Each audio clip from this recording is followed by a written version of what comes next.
안녕하세요. 정신분석의 뜰입니다. 오늘은 세미나 11 179페이지 질의응답부터 보겠습니다. 미셸 토르가 질문합니다. 선생님께서 제시하신 제스처와 보는 순간의 관계를 좀 더 명확히 해주실 수 있겠습니까? 제스처와 보는 순간. 락강의 대답입니다. 제스처란 무엇일까요? 가령 위협의 제스처를 생각해 봅시다. 그것은 하다만 공격이 아닙니다. 그것은 애초부터 정지되고 유예되기 위해 행해진 것이지요. 물론 나중에 그 제스처를 끝까지 밀어붙일 수도 있겠지만 위협의 제스처로서라면 그것은 시간을 거슬러서 기입됩니다. 이처럼 특별한 시간성은 제가 정지라는 용어로 규정했던 것으로서 뒤늦게 자신의 의미 효과를 산출해내는데 바로 이러한 시간성에 의해 제스처와 행위가 구분됩니다. 기표에서 기의가 생성되기 위해서는 시간이 필요하죠. 기표의 수많은 순환을 통해서 어느 순간에 그 기표의 기의가 시의 적절한 기의가 튀어나오는 것이죠.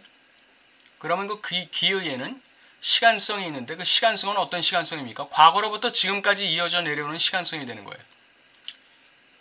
단순한 현재 시간성이 아니에요. 그것은 과거를 다 담고 있는 시간성이에요. 통찰의 순간, 정지의 순간, 은유의 순간, 기의가 솟아나는 순간,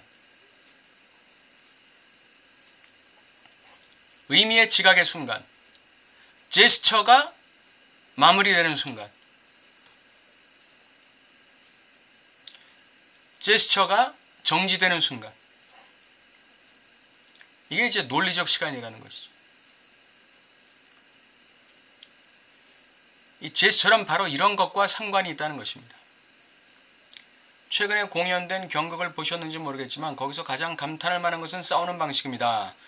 거기 배우들은 예로부터 싸운 방식대로 실제로 가격을 하기보다는 주로 제스처를 사용해 싸웁니다. 물론 공연 자체도 제스처가 절대적으로 주조를 이루지요.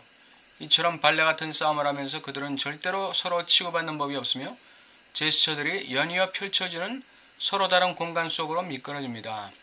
그럼에도 이러한 제스처들은 극단적인 경우에 충분히 위협의 수단이 될 수 있다는 점에서 전통적인 전투에서 무기로서의 가치를 지니고 있었습니다. 다들 아시다시피 원시 부족인들은 험상궂고 무시무시한 가면을 쓰고 공포스러운 제스처를 연출하며 전장에 나갔습니다. 이것이 옛날 이야기일 뿐이라고 생각해서는 안됩니다. 미국 해병들도 일본군에 맞서 싸울 때 그처럼 무서운 표정을 짓도록 훈련을 받았으니까 말입니다. 우리의 신무기 또한 일종의 제스처로 간주될 수 있습니다. 그 무기들이 그 정도에서 그치길 바랄 뿐입니다. 회화에서 백일화에 드러나는 것의 진정성이 우리 인간 존재에게서는 줄어듭니다. 회화에서 나타나는 그 진정성이 우리 인간 존재에게서는 줄어든다.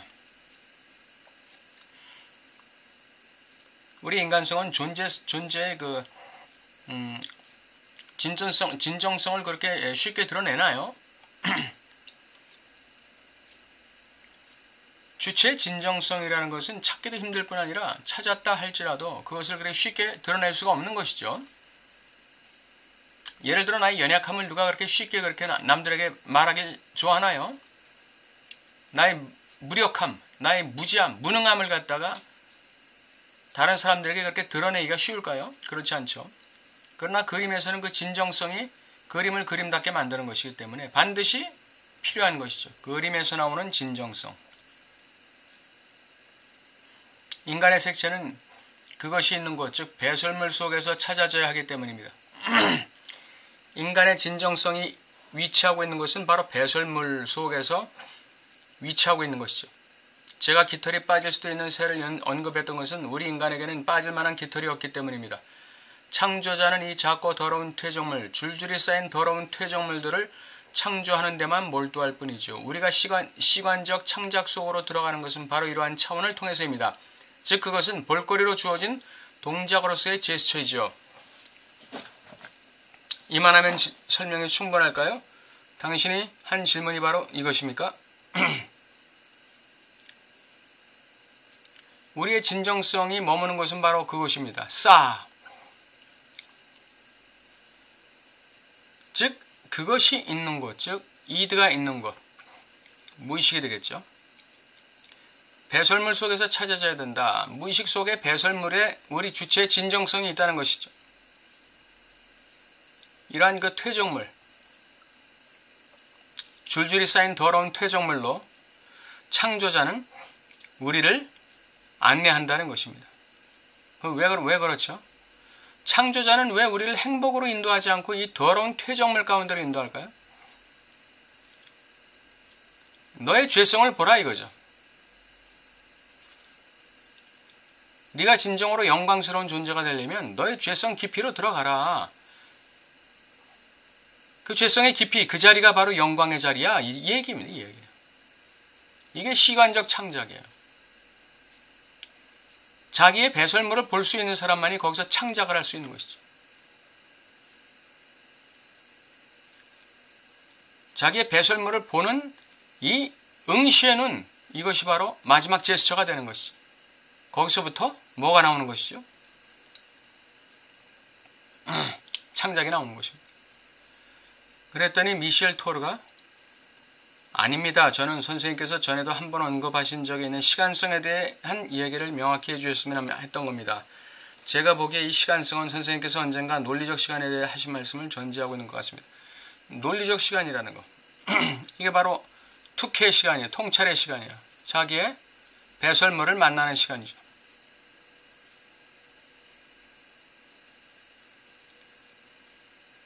이 락강의 이 논리적 시간이라는 것은 그 조르주 아감벤의 시간 개념과 관련이 있죠. 그노시즘의 시간, 개인의 경험이 독특한 개성과의 의미를 가지고 있음을 부각시키는 시간입니다. 개인의 경험이, 나의 과거의 경험이 그 나름의 독특한 의미와 가치를 가지고 있다는 것을 드러내는 시간, 이게 그노시즘의 시간입니다. 모나드의 시간이라는 것, 이거는 역사의 흐름 속에 한 시간의 조각이 가지고 있는 의미를 부각시키는 지점이죠. 무시되고 간과되고 억압되고 묻혀있던 하나의 이 시점을 갖다가 드러내서 그것이 통사적인 역사 속에 갖는 의미와 가치를 드러내는 것, 이것이 모나드입니다. 아이온이란 시간이 있습니다. 아이온이란 시간은 나의 인생에 죽었던 시간이 있습니다. 좌절의 시간, 실패의 시간, 열패의 시간, 죽음의 시간, 그 시간에 생명을 불어넣는 것이 아이온의 시간이죠. 이게 바로 락강이 얘기하는 논리적 시간이 바로 그런 얘기입니다. 시관적 창작, 배설물과 만날 때 거기서부터 나의 나됨의 창조가 일어난다는 것. 이제 사실 그 락강의 논리적 시간에 대해서 대답한 것임에도 불구하고 미셸 토르가 지금 잘 이해를 못한 거예요. 그러니까 이제 락강이 얘기하는 거죠. 다시 설명합니다. 잘 들으시기 바랍니다. 저는 제가 제스처가 정지하는 최종적인 순간이라 부른 것과 동일시적인 서두름의 변증법이라고 부른 또 다른 변증법에서 최초의 시기로 여겼던 것, 즉 보는 순간 사이에 존재하는 봉합과 의사동일성을 지적했습니다. 보는 순간 사이에 존재하는 봉합과 의사동일성. 의사동일성이라는 건 뭐죠? 슈도, 아이덴티피케이션. 그러니까 그 유사동일이다 이거죠. 의사동일이라는 건 완전히 같진 않은데 엇비슷한 동일성이다 이거죠. 이것은 그 상상계를 얘기하는 거예요. 그러니까 그림을 보는 것이죠. 그림을 시각으로 보는 것. 이게 의사동일시, 의사동일성이라고 할 수 있겠습니다. 그리고 보는 순간에 봉합한다. 봉합한다는 건 상상계와 상징계를 잇는다, 조화시킨다, 그런 의미가 될 수 있는데 이것을 통해서 이제 환상 가로지르기, 즉 내가 보는 거는 허상이구나, 아 내가 봐야 될 게 따로 있구나 라고 깨닫는 과정, 그게 이제 봉합의 과정이라고 할 수 있죠. 그 봉합의 과정을 통해서 우리는 어디로 가야 되죠? 투캐로 가야 되는 것이죠. 실제와의 만남으로 가야 되는 것입니다. 자기의 배설물과의 만남으로 가야 되는 것이죠. 이것이 그림 속의 응시, 제스처가 하는 역할입니다. 이 두 가지는 서로 겹치지만 결코 동일한 것이 아닙니다. 왜냐하면 하나는 시작하는 것이고 다른 하나는 끝나는 것이기 때문입니다. 시간이 없었기 때문에 필수적인 사항들을 다 제시하지 못했던 다른 이야기를 꺼내봅시다. 제스처를 완료하는 응시의 순간, 이 최종적 순간을 저는 제가 그 다음에 사악한 눈에 대해 언급한 것과 긴밀하게 관련시키기가 합니다. 최종적 순간은 사악한 눈이 그 섬광을 바라는 그 시간이에요. 응시는 그 자체로 운동을 종결시킬 뿐 아니라 동결시킵니다. 제가 말한 춤 동작들을 보십시오. 그것은 언제나 배우들이 부동의 자세로 멈춰서는 일련의 휴지기로 점철되어 있습니다. 이러한 제동, 운동의 휴지기란 무엇일까요? 그것은 매혹, 효과의 다름 아닙니다.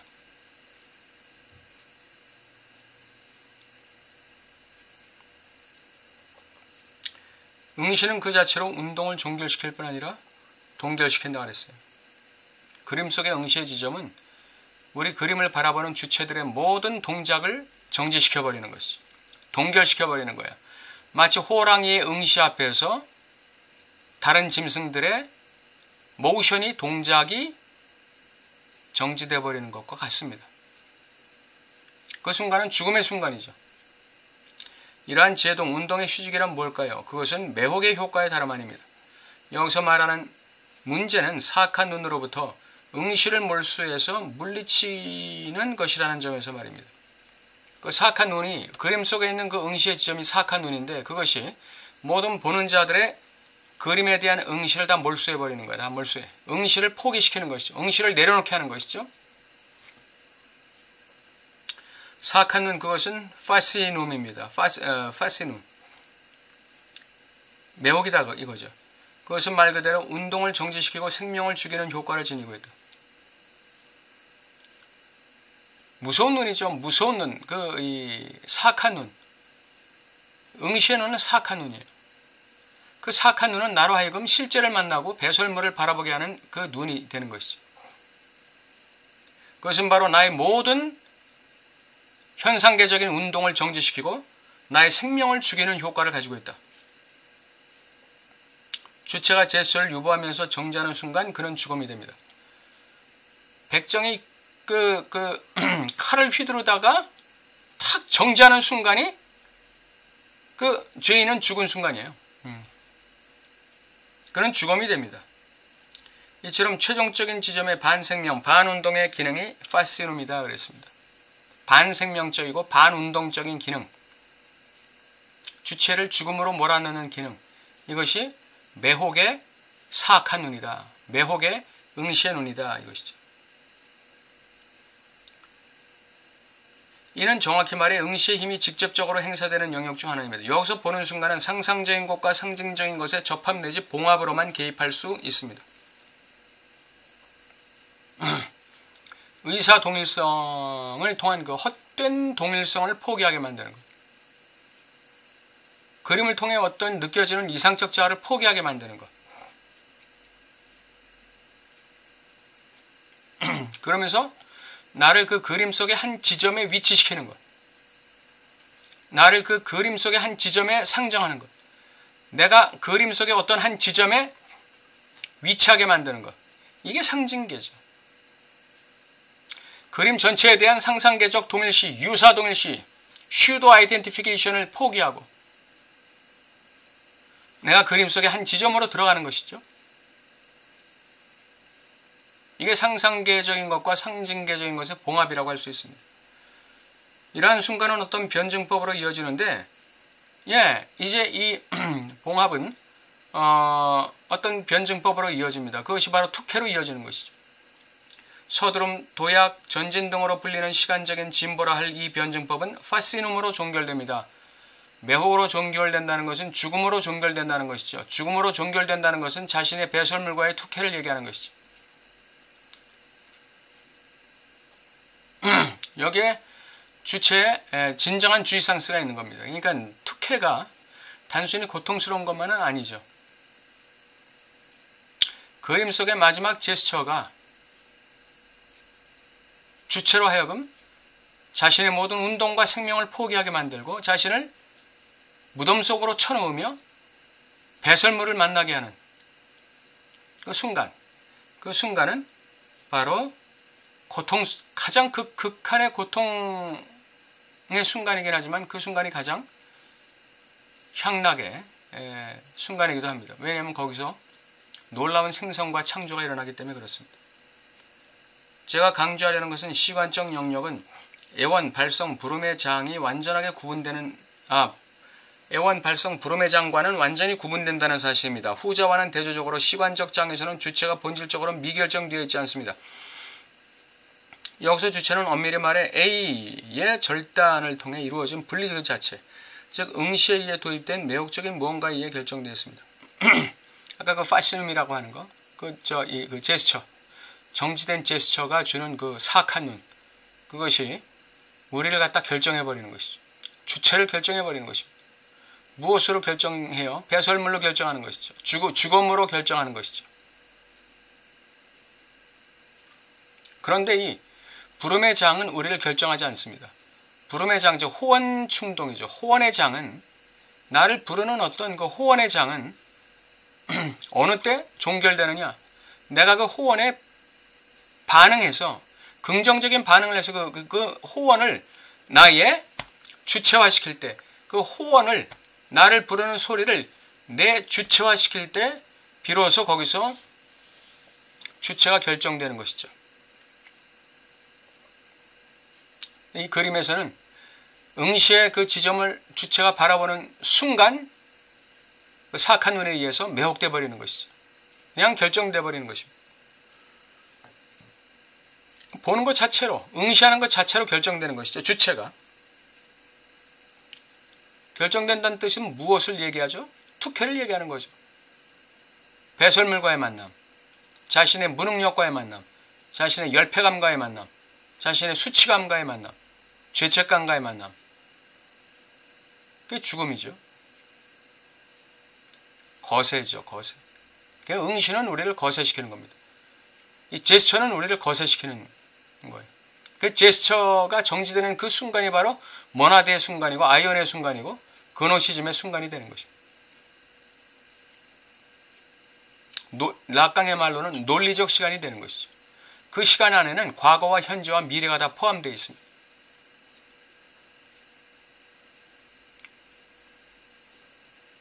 프랑스와 팔. 선생님께서는 사악한 눈과 마찬가지로 지중해 문명에 자리 잡고 있는 어떤 현상에 대해서는 다루지 않으셨습니다. 바로 앵마기로서의 눈인데요. 이 눈은 정지가 아닌 운동과 관련되어 있으며 일정 과정 동안 지속되는 어떤 보호 기능을 지니고 있죠. 산호나 다른 여타의 것으로 만들어진 각불이건, 그러니까 이제 락강이 대답하는 거죠. 산호나 다른 여타의 것으로 만들어진 각불이건 바로가 묘사했던 투루피쿨라 레스, 제가 보기엔 이건 한마디로 남근입니다. 이것처럼 좀 더 분명한 모양을 한 다른 수많은 물건들이던 앵마기로 쓰이는 것은 대증요법적인 것이라 할 수 있습니다. 이는 눈이 자연에서처럼 단순히 미혹의 기능만이 아니라 공격적이며 도끼 어린 기능을 발휘하는 것은 인간의 욕망이 전적으로 거세에 기초하고 있기 때문이라는 사실에서 기인합니다. 우리의 응시의 눈이라는 것은 단순히 매혹의 눈일 뿐 아니라 욕망이 담겨있는 눈입니다. 누군가 나를 응시한다는 것은 그 사람의 욕망이 담겨있는 것이죠. 내가 뭔가를 응시한다는 것은 나의 욕망이 담겨있는 것이죠. 본다는 것 자체가 욕망이 담겨있는 행위입니다. 말한다는 것 자체가 욕망이 담겨있는 행위이듯이 본다는 것 자체가 욕망이 담겨있는 행위인 것이죠. 여러 부적들 중에서는 만눈처럼 보이는 형태들을 찾아볼 수도 있는데 이는 동종요법적인 것입니다. 바로 이러한 우회로를 거쳐 이른바 앵마기의 기능이 도입되기에 이릅니다. 예컨대 저는 성수에서 분명 은혜를 베푸는 눈이 나오는 구절들이 있을 것이라 생각했습니다. 그렇게 볼 수 있을 듯한 구절들이 몇 군데 있었는데 결국은 아니었죠. 눈이 앵마기가 될 수는 있지만 어쨌든 그것은 행운을 가져오는 것이 아니라 불행을 가져오는 것입니다. 성서에서 특히 신약에서조차 선한 눈은 단 한 군데에서도 찾아볼 수 없는 반면 사악한 눈은 곳곳에서 발견됩니다. 신약 성경에서 선한 눈이 왜 발견되지 않을까요? 왜 선한 눈이 신약 성경에 없어요? 그 예수께서 그 소외된 자, 병든 자, 그 자기 죄책감에 눌려있는 자, 그런 사람들을 어떻게 바라보셨죠? 사악한 응시의 눈으로 바라보셨나요? 너 이제 죽었어. 끝이야 너 이제. 이렇게 바라보셨나요? 아주 선하고 자비로운 눈으로 바라보셨죠. 락강은 여기서 실수하고 있는 거죠. 왜 성서에 선한 눈이 없어요? 성서에 선한 눈이 얼마나 많은데. 그랬더니 자칼렉 밀레가 얘기해요. 선생님께서는 얼마 전부터 세미나에서 주체를 양이나 계측의 차원에, 즉 데카르트적 공간 속에 놓을 수 없다고 설명하시는데요. 다른 한편으로는 멜러퐁티의 연구가 선생님의 연구와 수렴한다고 말씀하시면서 그가 무의식의 증거들을 정립했다고까지 주장하셨습니다. 멜러퐁티가 무의식의 그런 어떤 이 위상을 갖다가 풍겨내는 그런 얘기를 했죠. 가시적인 것과 비가시적인 것에서. 예. 그랬더니 락강이 대답하기를 저는 그런 말 한 적이 없습니다. 다만 저는 멜러퐁티의 노트들에 무의식이라는 겨자 소스의 흔적들이 묻어있고 그것들로 인해 그가 우리의 장으로 들어오게 되었던 게 아닐까 하는 가정, 추측을 해보았을 뿐입니다. 하지만 확신할 수는 없는 일입니다. 이렇게 대답했어요. 그랬더니 자칼렉 밀레가 다시 질문합니다. 질문을 계속해 보겠습니다. 멜러퐁티가 데카르트적 공간을 전복시키고자 한 것은 과연 타자와의 관계라는 초월적 공간을 열려는 의도에서였을까요? 그렇지 않습니다. 그것은 소위 상호주관성의 차원 또는 소위 대상 이전의 야생적이고 원초적인 세계라는 차원에 접근하기 위해서입니다. 그래서 저는 선생님께서 현대제에 기고하셨던 멜러퐁티에 관한 논문에서 가시적인 것과 비가시적인 것의 출간으로 인해 수정하실 만한 사항이 있지 않을까 하는 의문이 들었습니다. 락강의 대답은 수정할 게 없습니다. 이렇게 대답했습니다.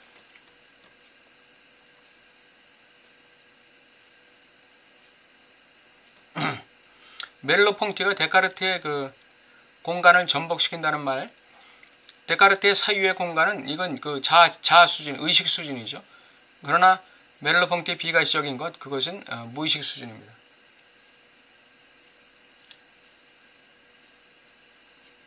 상호 주관성의 차원 이전의 것입니다. 대상 이전의 야생적인 것이에요. 대상 이전의 상호 주관성 이전의 원초적인 것. 주체 대상 관계 이전의 원초적이고 야생적인 어떤 것. 그것을 멜러퐁티가 지적했다 이렇게 자칼렉 밀레가 얘기하고 있습니다. 그것은 뭐 자크락강도 수긍하는 바이죠. 네. 오늘은 여기까지 하고 다음 시간에 이제 전이와 충동의 10번 분석과 현존 들어가겠습니다. 감사합니다.